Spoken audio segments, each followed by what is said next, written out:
On my 18th birthday, Grandpa gave me his $200 million fortune, but right after the party, Mom demanded her new husband take over. She screamed, "You are too young for such responsibility." Stepdad added, "Real men should run real businesses." I refused, so she threw me out of the house. Then Grandpa laughed and dropped a bombshell that shook everyone. I never thought my 18th birthday would be the day my entire world flipped upside down. My name is Jake Morrison, and this is the story of how my grandfather's gift changed everything, and how my mother's greed nearly destroyed our family. Let me start from the beginning.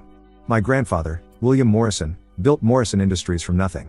Starting with a small construction company in 1965, he grew it into a massive empire spanning real estate development, manufacturing, and technology investments. By the time I was born, Grandpa Will was worth over $200 million, but you'd never know it from how he lived. He drove a 20-year-old pickup truck, wore the same flannel shirts for decades, and lived in the modest house where he'd raised my father. My dad, Robert Morrison, died in a car accident when I was 12. Mom, Lisa Morrison, was devastated, and honestly, so was I. Dad had been my hero, the one who taught me about business, responsibility, and what it meant to be a man of your word. After his death, Mom struggled with depression and started making questionable decisions. The first red flag should have been when she started dating Richard Kellerman just 8 months after Dad's funeral. Richard was everything my father wasn't: flashy, loud, and obsessed with status symbols. He drove a leased BMW, wore expensive suits he couldn't afford, and constantly talked about big deals that never seemed to materialize. Mom was vulnerable, and Richard swooped in like a vulture. They got married when I was 15, despite Grandpa Will's obvious disapproval and my own protests. Richard immediately started pushing boundaries, trying to assert authority over me and making snide comments about the Morrison family's old-fashioned ways. He'd make jokes about Grandpa Will's frugal lifestyle, calling him a rich miser behind his back. "Your grandfather's got all that money just sitting there," Richard would tell Mom when he thought I wasn't listening. "We could be living like kings, but instead we're stuck in this middle-class house while he hoards his fortune." Mom would usually defend Grandpa Will, but I could see Richard's poison working on her. She started making comments about how unfair it was that Grandpa Will lived so modestly while we had to struggle. The truth was, we weren't struggling at all. Mom received a generous survivor's benefit from Dad's life insurance, and Grandpa Will had been quietly paying for everything from my private school tuition to our mortgage. But Richard had a way of making her feel deprived. The real tension came from the fact that everyone knew I was Grandpa Will's heir. Dad had been his only child, and I was his only grandchild. It was common knowledge in our family that I would inherit everything when I turned 18, a tradition Grandpa Will believed in strongly. He thought 18 was when a person was old enough to handle real responsibility, and he'd been preparing me for it my entire life. Every summer since I was 10, I'd worked in different divisions of Morrison Industries. I started in the mailroom, then moved to construction sites, then to the corporate offices. Grandpa Will made sure I understood every aspect of the business from the ground up. By the time I was 17, I was sitting in on board meetings and helping make strategic decisions. The other executives respected me because I'd earned it, not because of my name. Richard hated this. He'd never held a steady job for more than 2 years, jumping from one failed venture to another. His latest scheme was a consulting business that seemed to consist mainly of him networking at expensive restaurants and golf courses. The idea that an 18-year-old would inherit a business empire while he remained a nobody clearly aided him. "It's not natural," he'd complain to Mom. "Kids that age should be worrying about college and parties, not running companies. Your father-in-law is setting Jake up for failure." But Grandpa Will knew exactly what he was doing. He'd built his empire through careful planning and hard work, and he wanted to ensure it continued long after he was gone. He'd seen too many family businesses destroyed by children who weren't prepared for the responsibility. "Jake," he told me on my 17th birthday, "money doesn't make you a man. But how you handle money shows what kind of man you already are. You've proven yourself these past 7 years. I know your father would be proud." As my 18th birthday approached, the tension in our house became unbearable. Richard was clearly expecting something big, constantly making comments about major life changes and new opportunities for the family. Mom seemed caught between loyalty to her father-in-law and her new husband's influence. The birthday party itself was held at our house, nothing too fancy, just family and close friends. Grandpa Will arrived early, as always, wearing his standard flannel shirt and carrying a simple envelope. But there was something different about him that day, a gleam in his eye that I'd never seen before. "Jake," he said, pulling me aside before the other guests arrived, "I hope you're ready for this. Today, you become a man in the eyes of the law, and that means it's time for you to take your place in the Morrison legacy." The party was pleasant enough. Aunt Sarah, Dad's sister, was there with her family. A few of my friends from school came by. Mom had invited some of her book club friends, and unfortunately, Richard had brought his brother Kevin, who was just as obnoxious as he was. As the evening wound down and people started saying their goodbyes, Grandpa Will stood up and called for everyone's attention. "Folks, I have an announcement to make," he said, his voice carrying that authority that had commanded boardrooms for decades. "As you know, Jake here is now 18 years old, which means he's ready to take on the responsibility I've been preparing him for." Richard immediately perked up, and I saw him exchange a meaningful glance with Mom. They were both leaning forward, clearly expecting whatever was coming. Grandpa Will pulled out the envelope he'd brought. Jake, this contains the paperwork transferring controlling interest in Morrison Industries to you, effective immediately. Congratulations, son. You're now worth approximately $200 million. The room went dead silent. You could have heard a pin drop. I looked around at the faces staring at me, some shocked, some pleased, and two that were absolutely furious. 200 million? One of my friends whispered. The whole company? Aunt Sarah asked, smiling broadly. But before I could even process what had just happened, Richard shot to his feet. Wait just a damn minute, he said, his face turning red. You can't be serious. He's 18 years old. Mom was right behind him. Dad, surely you can't expect Jake to handle that kind of responsibility at his age. He hasn't even been to college yet. Grandpa Will's expression didn't change. Jake has been working in the company for 8 years. He knows the business better than most of my senior executives. He's earned this. But he's still a kid. Mom protested. This is crazy. Richard stepped forward, putting his arm around Mom's shoulders in a show of solidarity. Look, Will, I respect what you're trying to do here, but let's be realistic. Jake needs guidance. He needs someone with real business experience to help him navigate this, and I suppose you think you're that someone? Grandpa Will asked dryly. Well, I do have an MBA from Portland State University, Richard said, puffing out his chest. And I've been running my own consulting business for 3 years now. I understand the modern business world in ways that maybe older approaches don't. I could see Grandpa Will's jaw tighten.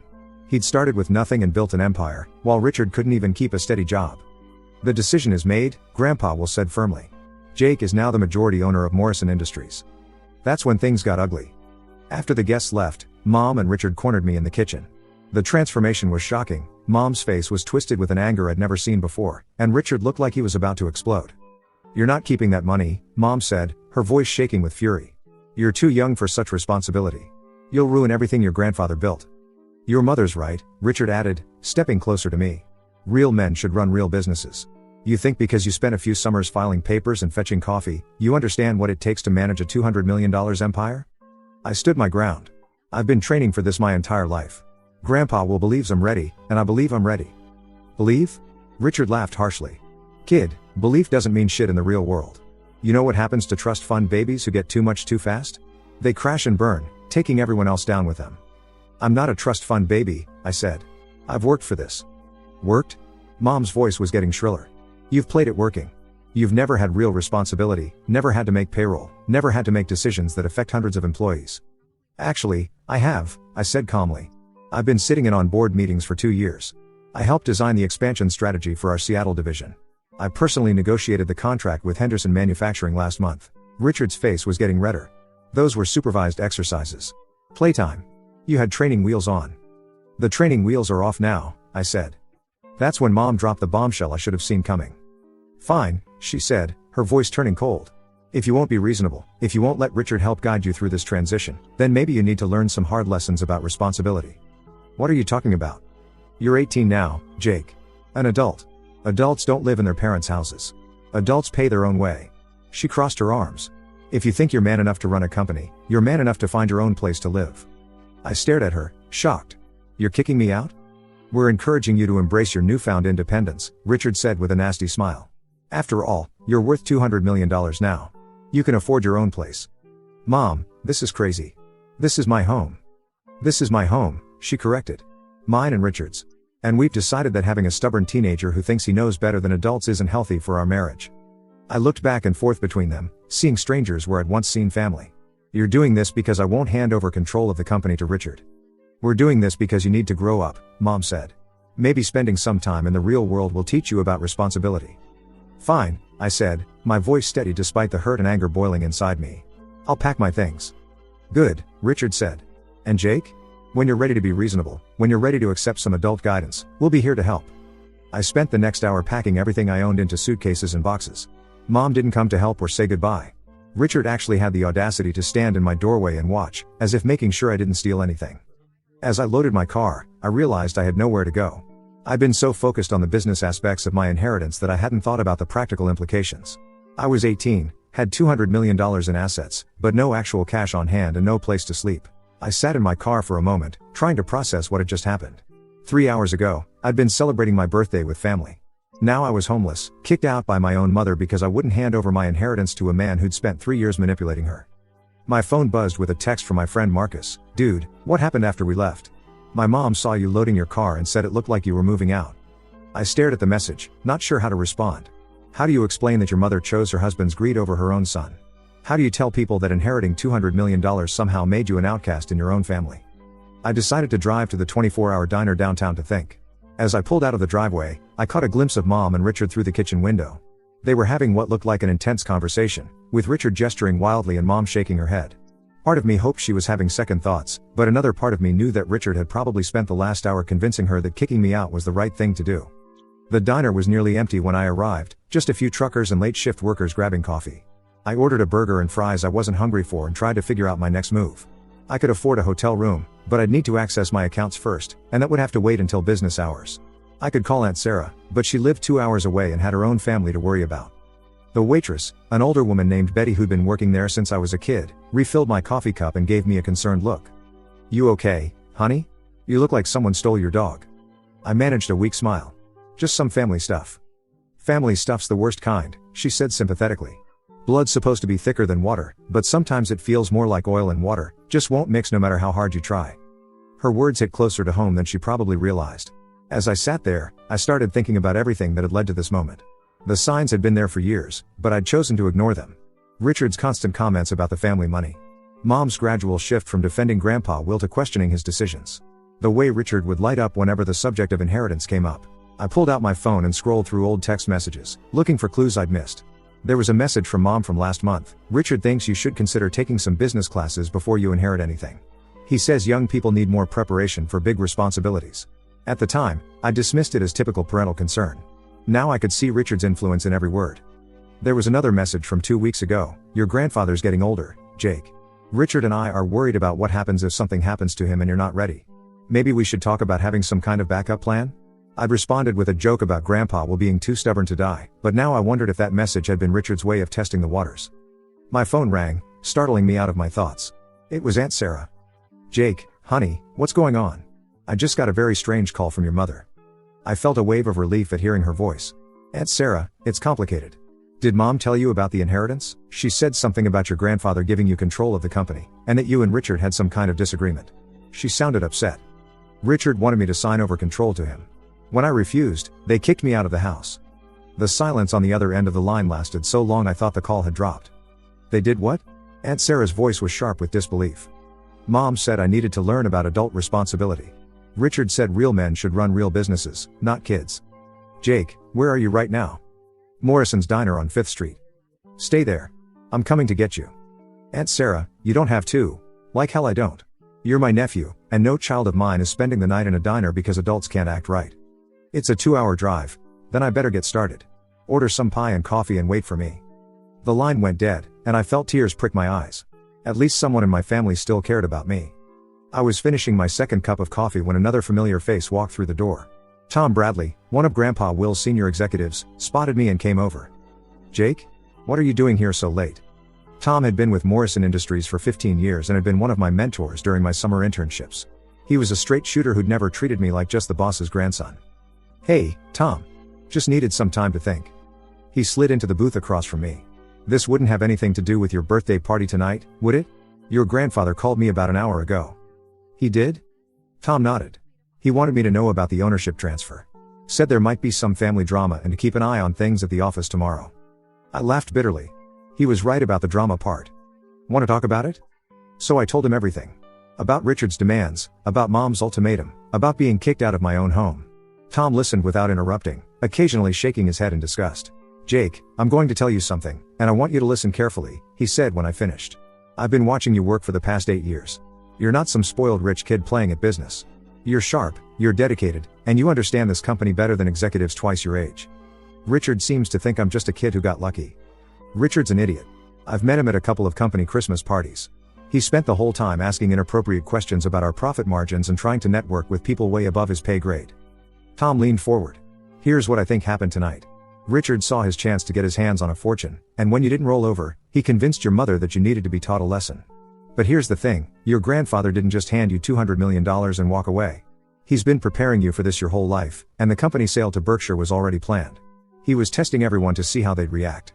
"I know, but nothing. You think Will Morrison built a company worth $200 million by making impulsive decisions? You think he'd hand over his life's work to someone who wasn't ready for it? Tom signaled the waitress for coffee. I'll tell you what I told your grandfather when he asked my opinion about the transfer. I said Jake Morrison is the only person I'd trust to carry on what we've built. Not because of his name, but because of his character. Thanks, Tom. That means a lot. It's not just sentiment, Jake. It's business. And in business, you learn to recognize who you can trust and who you can't. Tonight, you learned something valuable about your stepfather. My phone buzzed with a text from Richard's brother Kevin. Heard about tonight. Richard burned bridges with our family too. His consulting business failed here in Portland before he moved to your area. Thought you should know he has a pattern. I showed the message to Tom, who frowned. That's interesting. What do you think he means about Richard's past? I don't know, but I'm starting to think there's a lot about Richard the First don't know. Tom's expression grew serious. Jake, can I give you some advice? Tomorrow, when you go to formalize the ownership transfer, make sure you have your own lawyer present. Not the family lawyer, not your grandfather's lawyer, but someone who represents only your interests. Why? Because if Richard is desperate enough to try to manipulate you tonight, he might try something else tomorrow. Legal challenges, claims of undue influence, whatever he can think of. You need to be protected. I hadn't thought of that. That's why you have advisors. And Jake? Don't let tonight make you doubt yourself. You handled this situation exactly right. You stood up for yourself, you didn't let them bully you into a bad decision, and you maintained your integrity even when it cost you. Just then, I saw headlights pull into the parking lot. Through the window, I could see Aunt Sarah getting out of her car. That's my aunt, I told Tom. She's driving me to her house for the night. Good. Get some sleep, and tomorrow we'll start dealing with the business side of things. Tom stood up and put his hand on my shoulder. Jake, your father would be proud of you tonight. You handled yourself like a man. Aunt Sarah burst through the door looking like she was ready for a fight. Her hair was thrown back in a ponytail, and she was wearing sweatpants and a University of Michigan t-shirt. Where is he? She demanded, looking around the diner. Aunt Sarah, I'm right here. She rushed over and pulled me into a fierce hug. Are you okay? Are you hurt? I'm fine. Just tired and confused. Well, you can be tired and confused at my house. Tom Bradley, what are you doing here? Just checking on Jake, Tom said. Making sure he's handling everything okay. The transition from Morrison Industries to Morrison Holdings is a big change, but he's ready for it. He shouldn't have to handle anything. He's 18 years old, for God's sake. Aunt Sarah's voice was sharp with anger. What the hell is wrong with Lisa? She's been manipulated, I said quietly. Richard's been working on her for years. That's no excuse for throwing her own son out of the house. Aunt Sarah turned to Tom. Is Jake really worth $200 million now? The company is worth about that, yes. But more importantly, he's earned the right to run it. Aunt Sarah shook her head. This is insane. Robert is rolling over in his grave right now. The mention of my father hit me harder than I expected. Dad had always been my protector, my advocate, the one who made sure I was treated fairly and loved unconditionally. If he were alive, none of this would have happened. Come on, honey, Aunt Sarah said, putting her arm around me. Let's get you home. We'll figure out the rest tomorrow. As we walked to her car, I turned back to Tom. Thanks for everything tonight. I'll see you at the office tomorrow? I'll be there. And Jake? Don't let this change who you are. Stay true to yourself, and everything else will work out. The drive to Aunt Sarah's house was quiet. I dozed fitfully in the passenger seat, my mind racing despite my exhaustion. Every time I closed my eyes, I saw Richard's smug face or heard Mom's voice telling me I was too young for responsibility. Jake, Aunt Sarah said softly as we pulled into her driveway. I need you to know something. What happened tonight, that wasn't about you or your capabilities. That was about greed, pure and simple. Richard saw an opportunity and took it, and your mother got caught up in his manipulation. I know. It just hurts. Of course it hurts. But you handled it right. You didn't let them bully you into making a decision you'd regret for the rest of your life. We sat in the car for a moment, looking at her house where the porch light was on and her husband Jim was visible through the window, waiting up for us. Your father and I talked about this possibility, you know, Aunt Sarah said. After he died, after Lisa started dating Richard. We were worried about exactly this scenario. You were? Robert made me promise that if anything ever happened to him, I'd watch out for you. He was worried that someone might try to take advantage of your inheritance. She turned to look at me. He'd be so proud of how you handled yourself tonight. I hope so. I know so. Now come on, let's get you settled. Tomorrow's going to be a big day. That's when Grandpa Will's truck pulled into the driveway. He got out slowly, looking older than I'd ever seen him. Jake, what's going on? Mom and Richard kicked me out, I said simply. They want me to hand over control of the company to Richard, and when I refused, they decided I needed to learn about real responsibility by living on my own. Grandpa Will's face darkened. They did what? Before I could answer, Mom and Richard appeared at the front door. Mom looked uncertain now, as if she was realizing the magnitude of what she'd done, but Richard looked defiant. Will, we're just trying to help Jake learn about adult responsibility, Richard called out. He can't live at home and run a company at the same time. He needs to understand what real independence means. Grandpa Will walked slowly toward the house, and I followed. There was something about his posture, his pace, that made me think of a predator approaching its prey. Richard, Grandpa Will said, his voice deceptively calm, did you just kick my grandson out of his home because he wouldn't hand over his inheritance to you? We're teaching him about responsibility, Richard repeated, but his voice was less confident now. Responsibility, Grandpa Will repeated slowly. That's interesting. Tell me, Richard, what do you know about responsibility? I've been running my own business for 3 years. Your consulting business, Grandpa Will interrupted. The one that's never shown a profit. The one that's basically you networking and calling it work. Richard's face flushed. That's not. The business that's actually been funded by the credit cards Lisa took out, thinking she needed to support your ventures while you got established? The silence that followed was deafening. I looked at Mom, whose face had gone white. How did you, she started. How did I know? Grandpa Will smiled, but it wasn't a pleasant expression. I've been paying attention to this family's finances for years. Did you really think I didn't know about the $47,000 in credit card debt you've accumulated? The second mortgage on this house that I actually prevented by paying it off myself? The fact that Richard's business has never generated a single dollar of actual revenue? Richard was opening and closing his mouth like a fish out of water. But here's the really interesting part, Grandpa Will continued. Jake, do you remember that conversation we had last month about testing people's character? I nodded, not sure where this was going. I told you that the biggest challenge of having money isn't managing it, it's figuring out who you can trust. So I've been conducting a little experiment these past few months. He reached into his jacket and pulled out a manila folder. You see, I've been very curious about Richard's intentions toward this family. So I had my private investigator do a little digging. Richard's face went from red to pale in seconds. Turns out Richard here has been quite busy. He's been researching Morrison Industries extensively, trying to figure out the value of our assets. He's been making inquiries with business brokers about selling large companies. He's even been talking to lawyers about challenging inheritance laws. Mom looked like she'd been slapped. Richard, is this true? I was trying to understand the family I married into, Richard stammered. Oh, it gets better, Grandpa Will said. Richard, would you like to tell Lisa about your conversation with Kevin last week? The one where you discussed how easy it would be to manipulate an 18-year-old into signing over power of attorney? The silence that followed was absolute. Even the crickets seemed to have stopped chirping.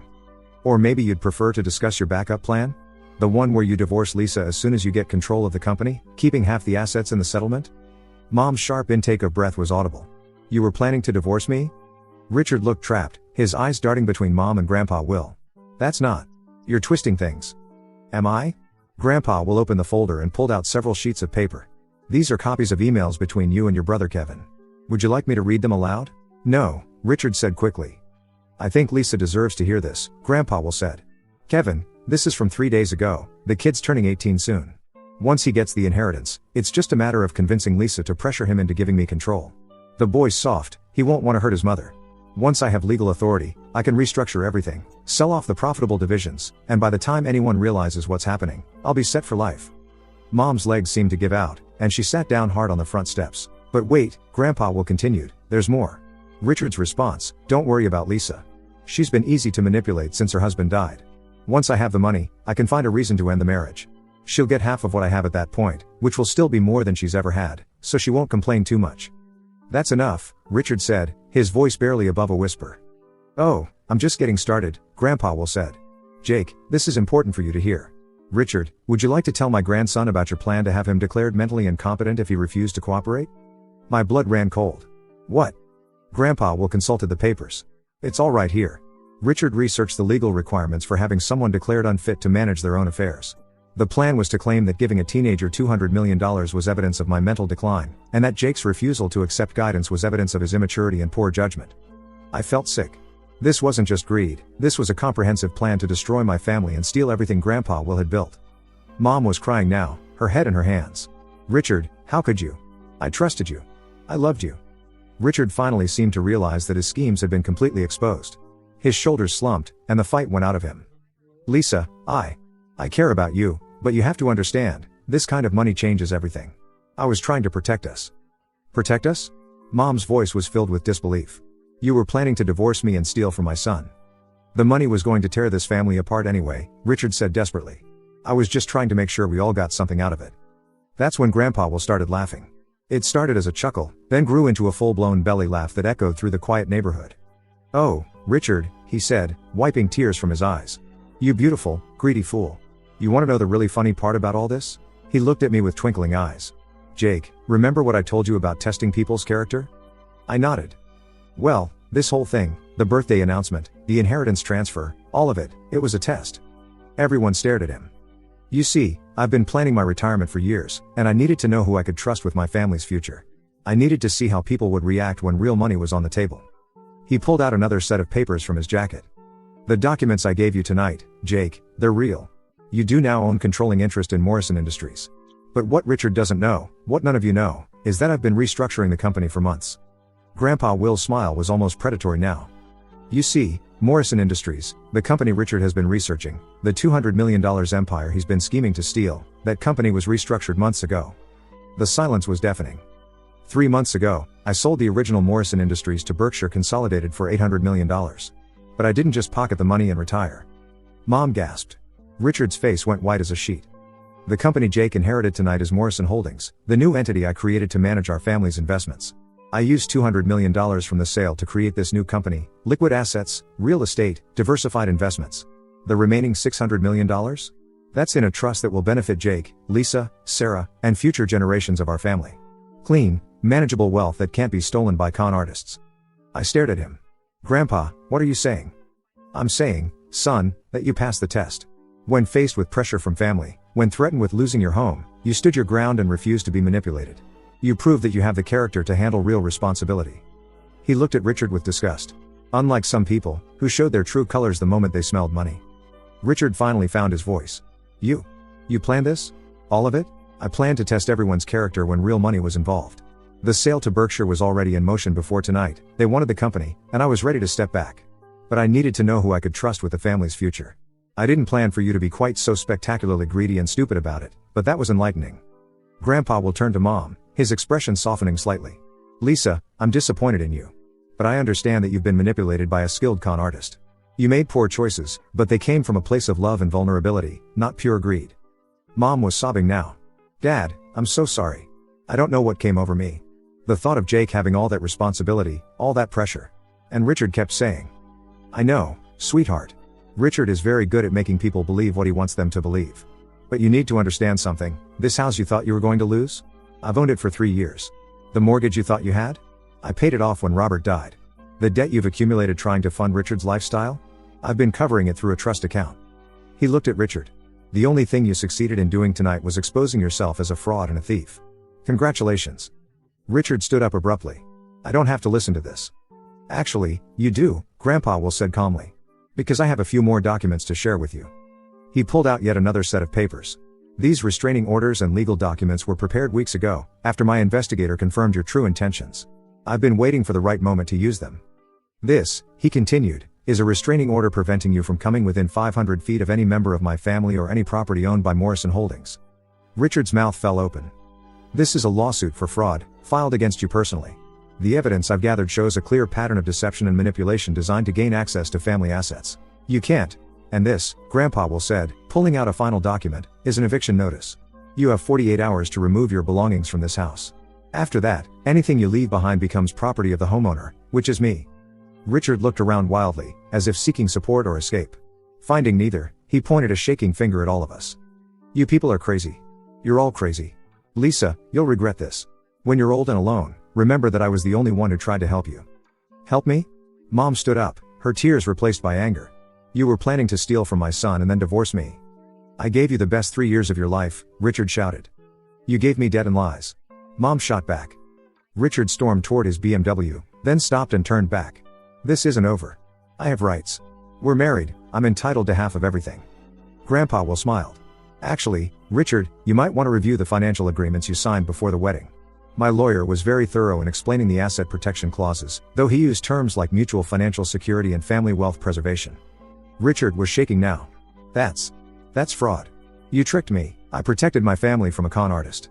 There's a difference." Richard got in his car and peeled out of the driveway, leaving rubber marks on the pavement.